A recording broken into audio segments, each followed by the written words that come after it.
On June 22, 1941, the Soviet economy switched to a war footing overnight. The country, which only yesterday was building factories and power plants, today entered into a battle with Europe's strongest military machine.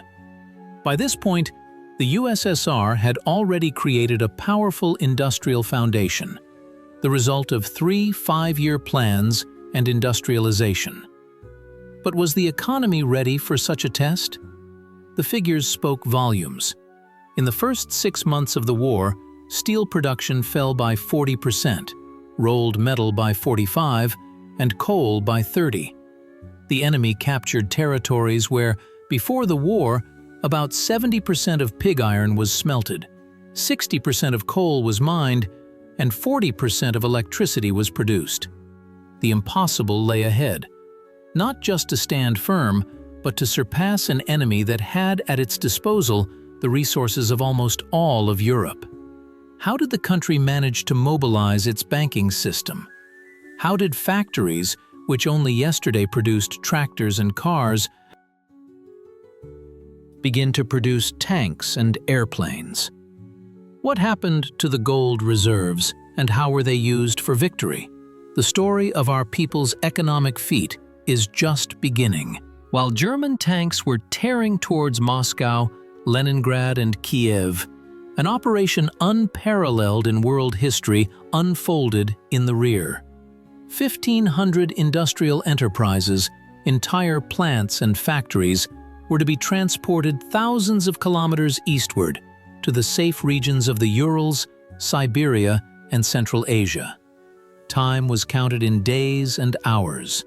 On June 24, 1941, the Evacuation Council was established. Train after train departed eastward, laden with machine tools, equipment, and materials. They were followed by echelons of workers and their families, over 10 million people in total. The Kharkiv tractor plant was dismantled in 8 days. Equipment was loaded around the clock under bombing raids. The last wagons departed as German tanks were already entering the city. In Zaporizhia, workers of Zaporizhstal managed to evacuate equipment, and the blast furnaces were blown up so they wouldn't fall into enemy hands. The quote, one plant was evacuated in 2 weeks, though in peacetime, its dismantling would have taken at least 6 months. In their new locations, people were met by bare steppes or taiga. In Chelyabinsk, later dubbed double quote 2, machine tools were assembled directly under the open sky.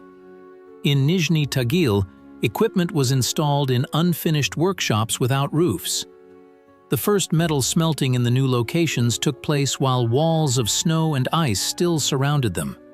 Workers toiled 12 to 16 hours a day, sleeping right there by the machines, covered by quilted jackets. A striking fact is preserved in the history of the Magnitogorsk Combine. Blast furnace number 6 was built in just 5 months, instead of the usual 3 to 4 years. Workers did not go home for several days. Many of them were teenagers aged 14 to 15, replacing fathers who had gone to the front. In Tashkent, an aircraft factory began producing output a month after the arrival of the first echelon of equipment. By mid-1942, the evacuated enterprises had not only recovered, but also surpassed pre-war production volumes. This was a true economic miracle. The Urals became the country's main arsenal, supplying the front with tanks, aircraft, and shells. Every second tank and every third aircraft were made from Ural steel. A new industrial base emerged beyond the Urals, a second Donbass, a second Kryvyi Rih Or, a second Zaporizhia. The cost of this feat was enormous. People worked at the limit of human capabilities. In the workshops, winter temperatures dropped to -15 degrees Celsius. Workers received meager rations, 600 grams of bread a day, a bowl of soup, porridge. Many lived in dugouts, barracks hastily built from planks. But the factories worked. the front received weapons. The evacuation saved not only industry, but also the country's scientific potential. Hundreds of research institutes, laboratories, and design bureaus were relocated. In Kazan, physicists worked on creating new types of explosives. In Sverdlovsk, metallurgists developing armor steels. In Novosibirsk, aircraft designers developing new aircraft models. It was during the evacuation that many technical solutions were born, which determined the future victory. From the first days of the war, the financial system of the USSR faced colossal challenges. The state bank and the entire banking structure of the country switched to a special mode of operation. It was necessary to solve a seemingly impossible task: to find funds to finance gigantic military expenditures while maintaining relative stability of monetary circulation. Already on June 23, 1941, the Council of People's Commissars of the USSR and the Central Committee of the All-Union Communist Party, Bolsheviks, adopted a resolution on restructuring the work of banks for wartime. The State Bank of the USSR became a real headquarters of the financial front.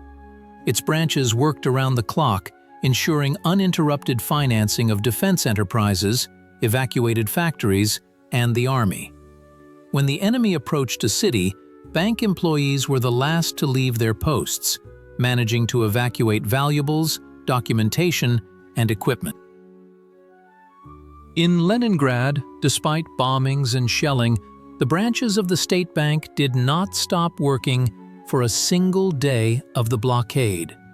Employees, exhausted by hunger, continued to conduct operations, pay wages to workers of defense factories, and accept deposits for war loans. Many of them died right at their workplaces, but the monetary system continued to function. The main sources of financing for military expenditures were taxes, war loans, and monetary emission. Already in 1941, a war tax was introduced, which all able-bodied citizens paid. For collective farms, mandatory deliveries of agricultural products at fixed prices were introduced. But the most effective tool for mobilizing funds from the population was war loans. The first war loan was issued in April 1942 for 10 billion rubles. Formally, subscription to the loan was considered voluntary, but in fact it became obligatory. Workers and employees subscribed for an amount equal to a monthly, and sometimes a 2-month, salary. During the war years, 4 war loans were issued, which provided the budget with about 76 billion rubles, almost a fifth of all military expenditures. Another source of funds was monetary emission.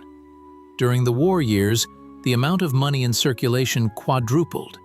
This inevitably led to inflation, especially in conditions of commodity shortages. To combat it, rationing cards for food and industrial goods were introduced, and firm state prices were set for rationed goods. At the same time, there was also a collective farm market, where prices were 10 to 15 times higher than state prices. Such a 2-tier price system made it possible to partially withdraw surplus money from the population. Despite all difficulties, the financial system of the USSR withstood the test of war. Thanks to strict centralization and control, hyperinflation and financial collapse were avoided. Military expenditures amounted to about 580 billion rubles, a colossal sum for that time. At the same time, the Soviet ruble retained its purchasing power to a greater extent than the currencies of many other warring countries.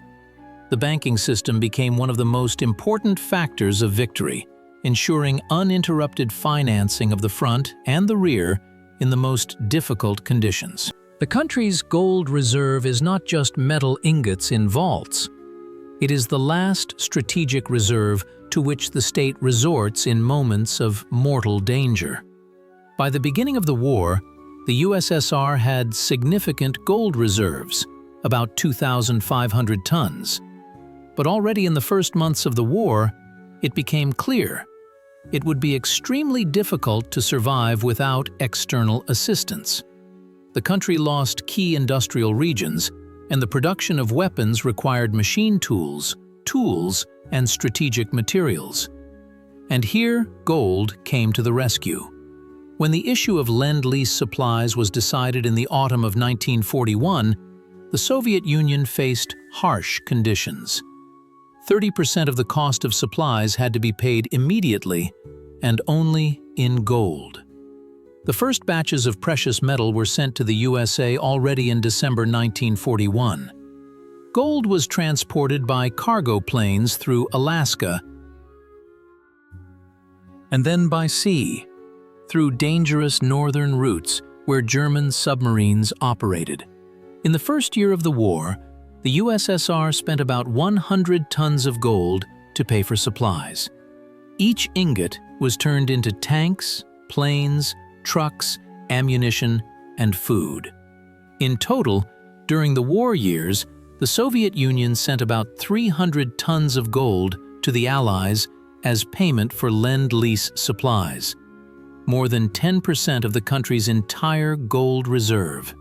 Lend-Lease supplies accounted for about 4% of the total industrial output of the USSR during the war years. This seems small, but at critical moments, this assistance proved decisive. American Studebaker and Willys trucks made up 70% of the Red Army's vehicle fleet. Supplies of aviation aluminum covered a third of the needs of the Soviet aircraft industry. Canned meat, supplied by the Allies, became the basis of the soldiers' diet. Radios, field telephones, radars, all this came through Lend-Lease and was paid for with gold. In addition to direct gold payments, the USSR paid with strategic raw materials: manganese, chromium, platinum, furs. In Magadan and Norilsk, Gulag prisoners extracted gold and nickel in inhumane conditions, which was then sent to the Allies as payment. Every ounce of these metals was paid for with the sweat and blood of the Soviet people. The country's leadership faced a difficult choice: to preserve the gold reserve for post-war recovery, or to spend it now to bring victory closer. The choice was made in favor of victory. The gold reserve played a special role in diplomatic relations with Turkey. This country, formerly neutral, could at any moment enter the war on the side of Germany, which would create a mortal threat to the southern borders of the USSR and the oil fields of Baku. To deter Turkey from entering the war, the Soviet leadership used secret deliveries of gold to the Turkish government. This operation remains one of the most classified pages of the war's history. After the war, the depleted gold reserve had to be restored. This was one of the reasons for the country's difficult economic situation in the post-war years. The population continued to live under a rationing system, which was abolished only in 1947. The gold spent during the war returned to the treasury only by the mid-50s, thanks to intensive mining in Siberian deposits. The country's gold reserve played its historic role. It became the last reserve thrown into the balance at a decisive moment in the battle for the state's existence. When German tanks were tearing towards Soviet cities, another battle was unfolding in the rear: the battle for industrial restructuring. Peaceful factories, which just yesterday had been producing tractors, cars, and machine tools, were transformed within weeks into arsenals, churning out tanks, planes, and artillery. This transformation became one of the most astonishing phenomena of the war.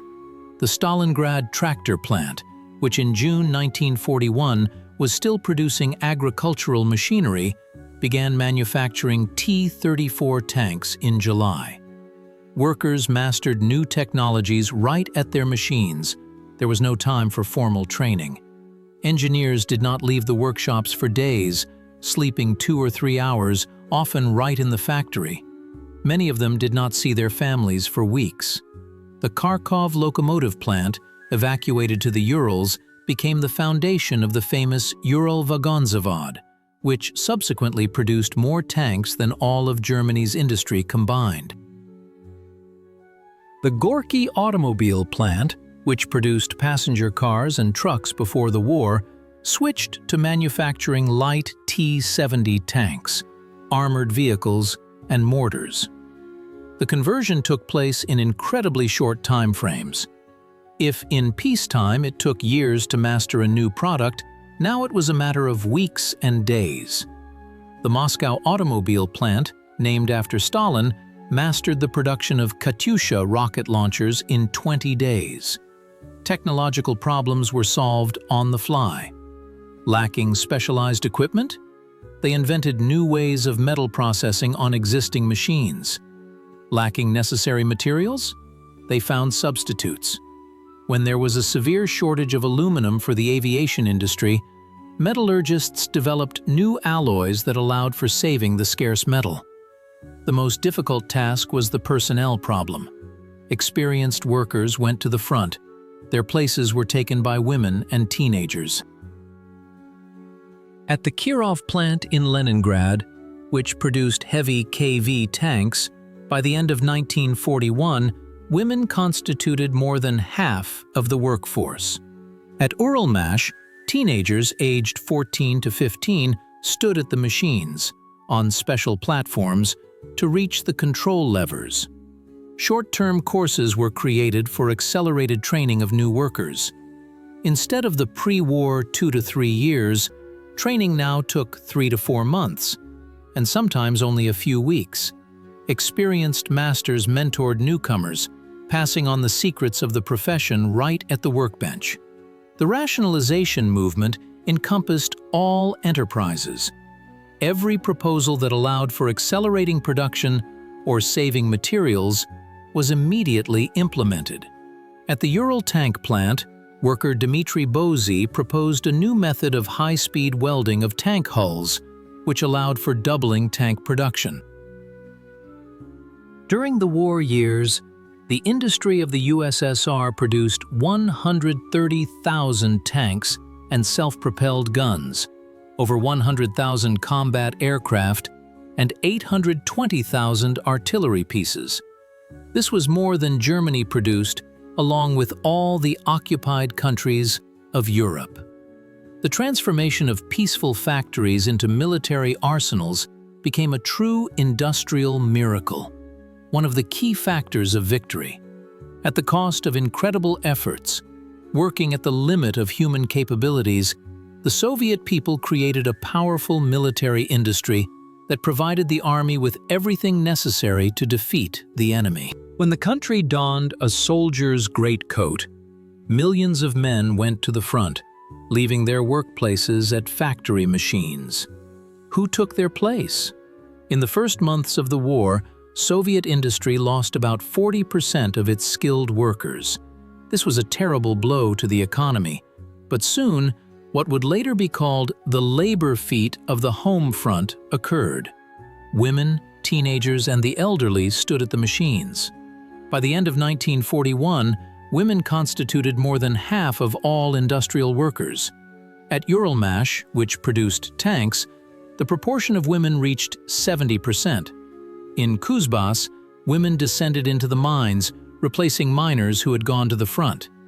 In metallurgy, considered an exclusively male industry, women mastered the professions of steelworkers, rolling mill operators, and crane operators.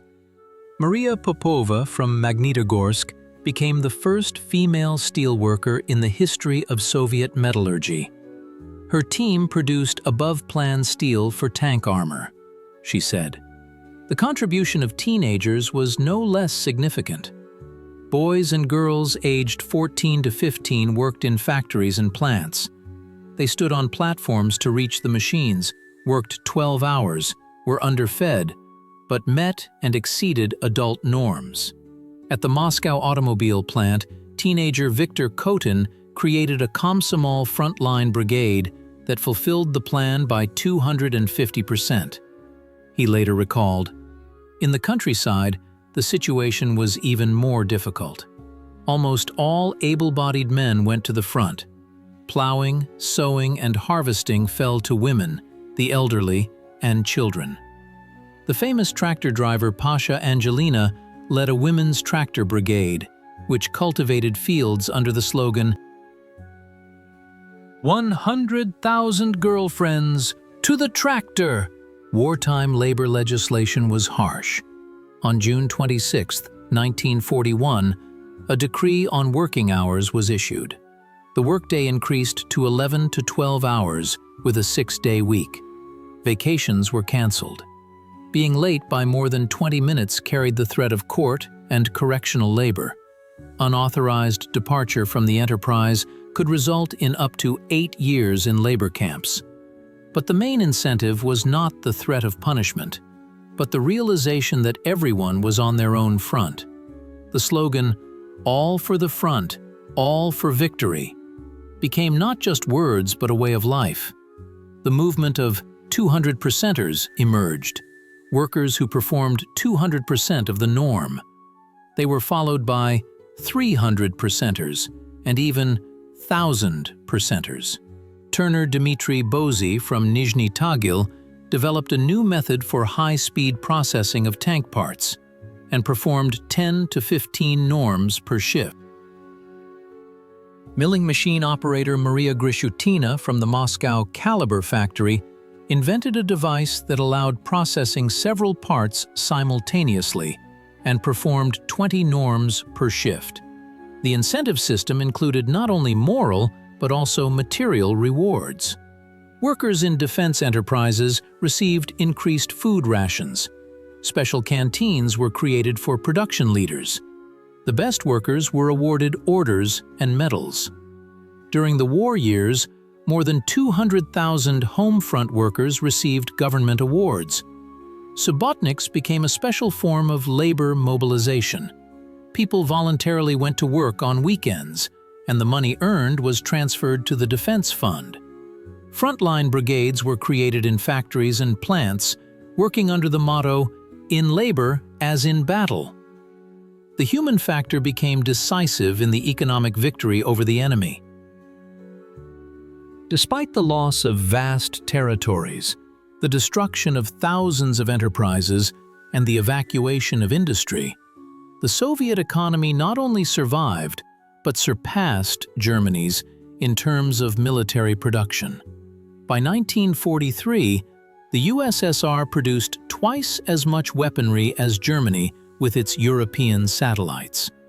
This feat was accomplished by the hands of women, teenagers, and the elderly, everyone who replaced the soldiers who went to the front at the machines.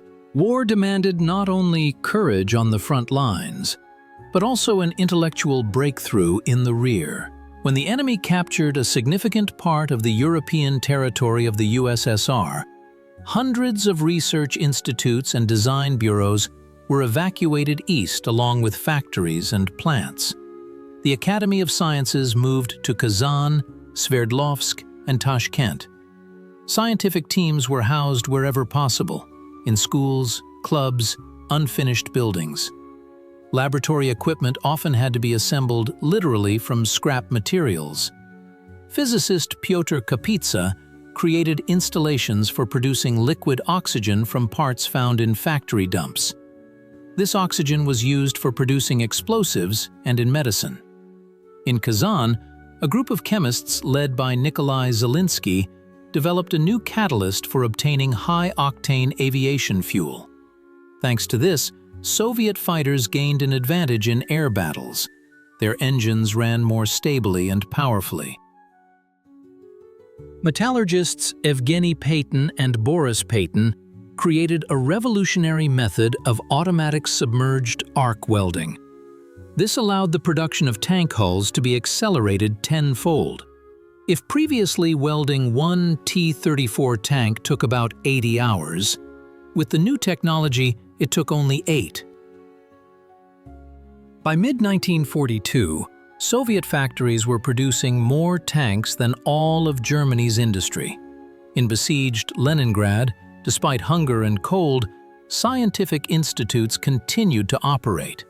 Scientists from the Physical Technical Institute created a radar station for detecting enemy aircraft. It helped protect the city from many raids. Biologists bred special strains of mold fungi, which were used to treat the wounded.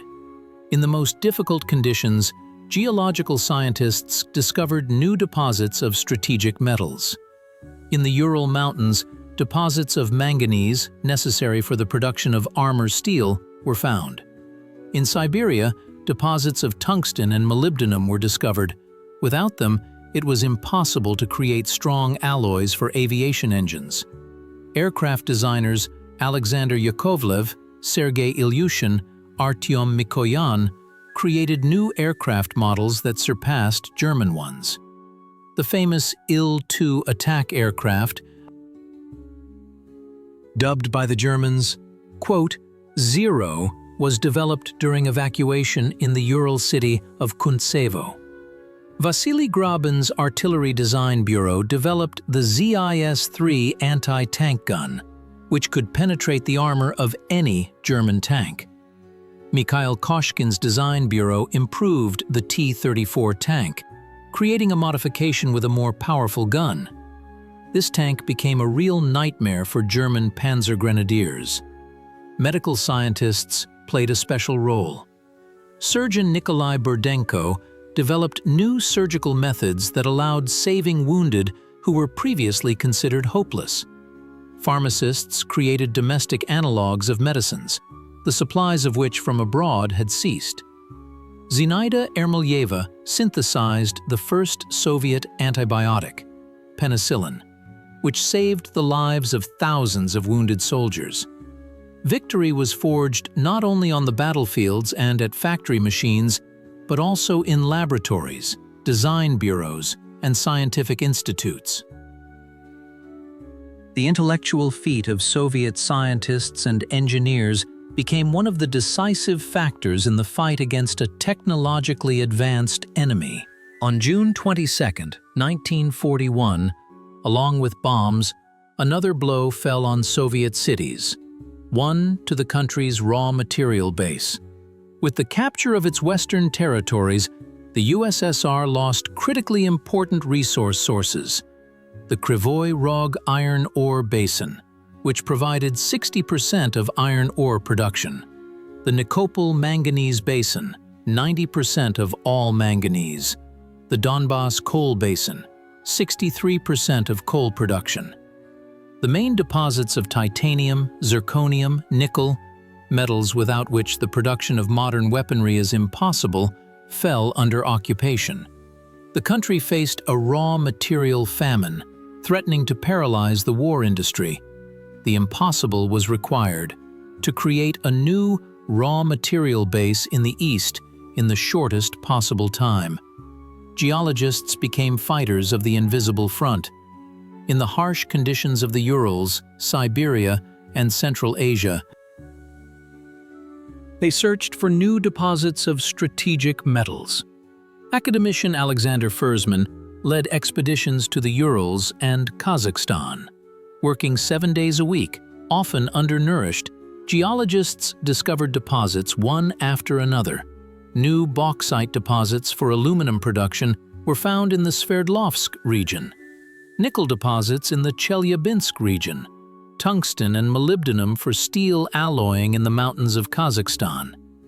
Each such find became a victory, no less important than success at the front. The Ural Mountains became the country's main storehouse. Iron ore, copper, aluminum, nickel, chromium, manganese were mined here. Everything needed for the production of tanks, aircraft, and shells. The Magnitogorsk Combine, receiving ore from Mount Magnitnaya, became a symbol of raw material independence. During the war years, every second tank and every third shell were made from Magnitogorsk steel. But even the accelerated development of new deposits could not fully compensate for the losses. Non-standard solutions were required. And then, science came to the rescue. Metallurgists developed technologies that allowed the use of low-grade ores, which were previously considered unsuitable. Chemists created methods for extracting valuable components from production waste. Engineers devised ways to save scarce materials. When there was a severe shortage of aluminum for aircraft construction, designers began to use special grades of plywood and wood. The famous IL-2 attack aircraft was partially made of birch. This saved tons of aluminum for fighters. A particular problem was the shortage of alloying elements for the production of armor steel. Without tungsten, molybdenum, vanadium, it was impossible to create armor capable of withstanding German shells.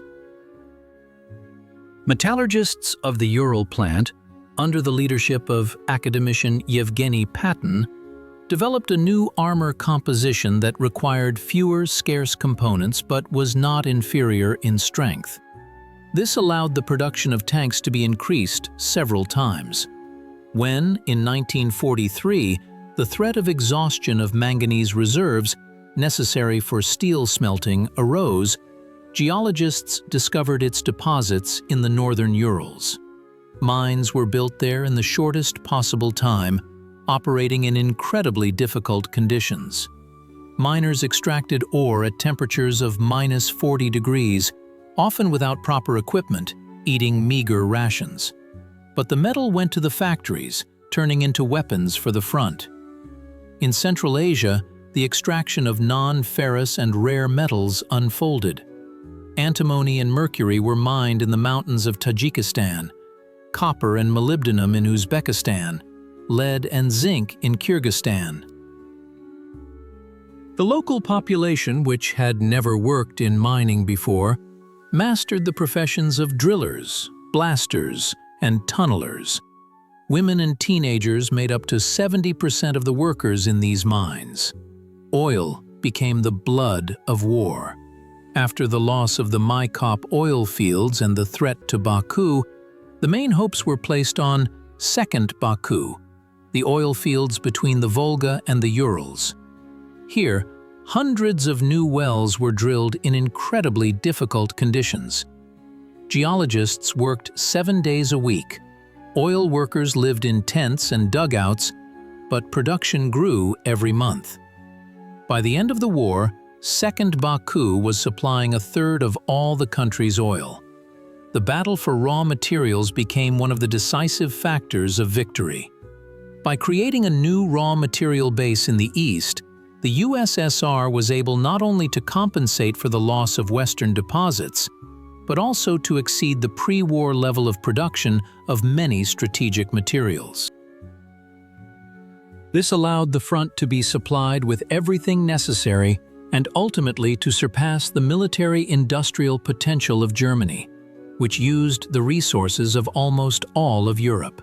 At the beginning of the war, the economic confrontation between the USSR and Germany seemed unequal. Hitler's Germany relied on the resources of almost all of Europe. It had at its disposal the industry of Czechoslovakia, the metallurgy of France, the oil of Romania, the metals of Norway, and the food of Denmark and Holland. More than 10 million foreign workers toiled in the factories of the Third Reich. The Skoda and Renault factories, the steel giants of Belgium and Luxembourg, and the Ploiești oil fields all worked for Germany. When German tanks crossed the Soviet border, the Reich controlled a territory with a population of 290 million people and an industrial potential twice that of the Soviet Union. It seemed the outcome of the economic battle was predetermined. But within 2 years, the situation changed dramatically. By mid-1943, the USSR was producing twice as much weaponry as Germany with all its satellites. How did this economic miracle happen? The answer lies in the fundamental differences between the two economic systems. The mobilization model of the Soviet economy, created during the 5-year plans, proved more effective in the conditions of total war. Centralized planning allowed resources to be concentrated in key areas. While in Germany, military orders were distributed among competing companies, leading to duplication of efforts and dispersion of resources.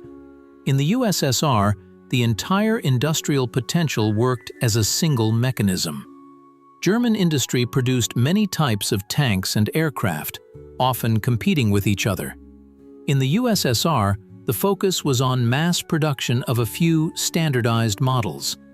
The T-34 tank, the Il-2 attack aircraft, and the Yak-9 fighter were produced by the tens of thousands.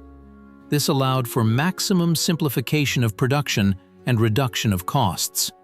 Soviet designers created weapons perfectly adapted for mass production.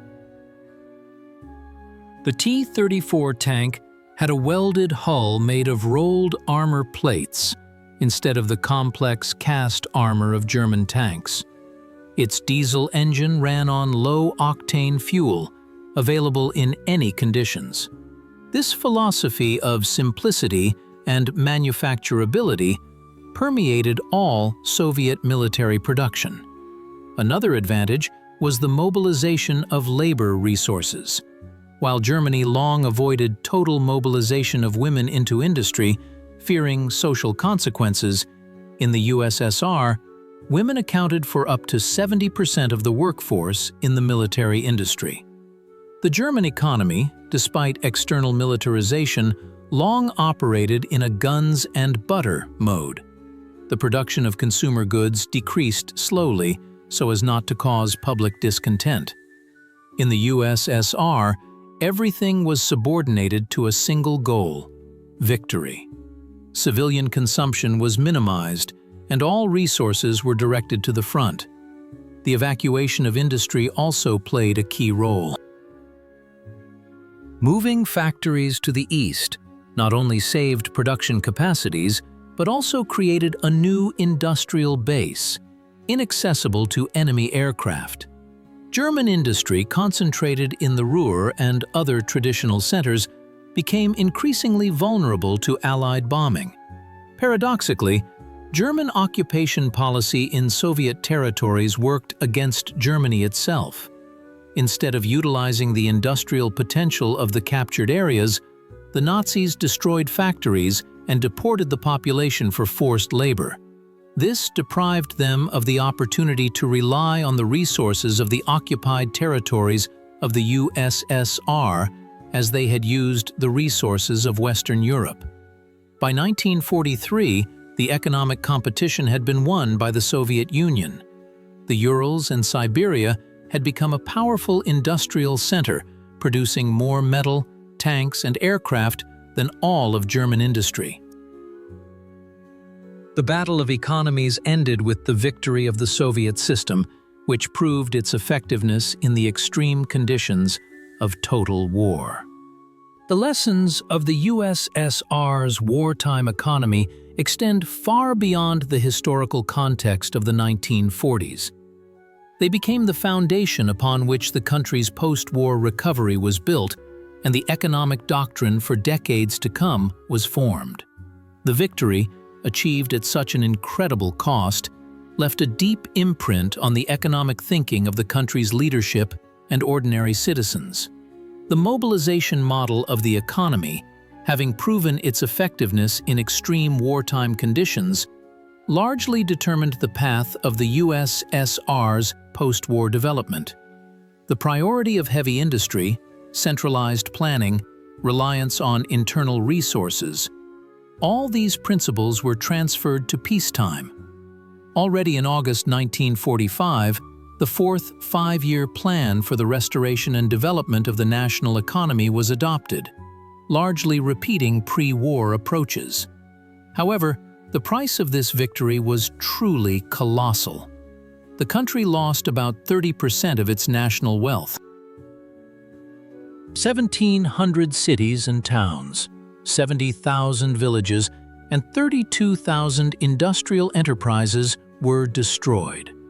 Material damage amounted to about 2,800 billion rubles in pre-war prices, almost a third of all national wealth. Human losses were even more terrible. About 27 million Soviet citizens died during the war years. Among them were millions of skilled workers, engineers, scientists. This created a demographic gap, the consequences of which were felt for decades. In some regions, it took more than 30 years to restore the pre-war population. The country's gold reserves were severely depleted. A significant portion of the precious metal went to pay for Lend-Lease supplies. The restoration of gold and foreign exchange reserves became one of the priority tasks of the post-war economy and required colossal efforts. Nevertheless, it was the war that created a new industrial geography for the country. Industrial centers that emerged in the Urals, Siberia, and Central Asia became the basis of the USSR's economic power in the second half of the 20th century. Evacuated enterprises did not return to their previous locations, but remained and developed in new territories, creating jobs and infrastructure there. The war gave a powerful impetus to scientific and technological progress. Many technologies developed for military needs found application in civilian life. Automatic welding, created by Peyton for tank hulls, was used in the construction of bridges and gas pipelines. Achievements in metallurgy allowed for the creation of new structural materials for civilian industry. One of the main lessons of the wartime economy is an understanding of the importance of the state's economic security. The ability to quickly mobilize resources, the availability of strategic reserves, the diversification of production capacities, and the raw material base. All these principles were learned through the most tragic experience. The post-war economic recovery of the USSR was striking in its pace. By 1948, industrial production had reached pre-war levels, and by the early 1950s, it had surpassed them by 1.5 times. This was another economic miracle, largely due to the skills and experience acquired during the war years. However, the mobilization model also had its limitations in peacetime. Excessive centralization, insufficient attention to the production of consumer goods, weak incentives for innovation, all this created structural problems that manifested themselves in later periods. The history of the wartime economy teaches us that in critical situations, not only material resources but also the human factor plays a decisive role. People's capacity for self-sacrifice, creative search for solutions in the most difficult conditions, the ability to unite for a common goal. This lesson remains relevant today as we reflect on the principles of economic security in the modern world.